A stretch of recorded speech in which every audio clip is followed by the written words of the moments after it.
పార్థాయ ప్రతిబోధితాం భగవతా నారాయణేన స్వయం వ్యాసేన గ్రథితాం పురాణమునినా మధ్యే మహాభారతం అద్వైతామృతవర్షిణీం భగవతీం అష్టాదశాధ్యాయినీం అంబా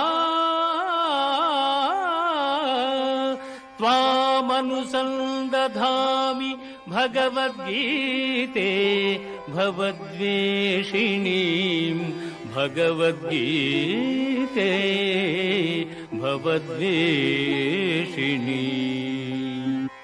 భగవద్గీత మహాభారతము యొక్క సమగ్ర సారాంశము.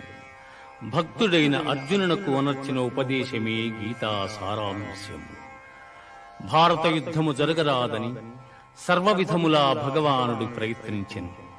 కాని ఆ మహానుభావుని ప్రయత్నములు వ్యర్థములాయను. అటు పిమ్మట శ్రీకృష్ణుడు పార్థునకు సారథి అయి నిలిచెను.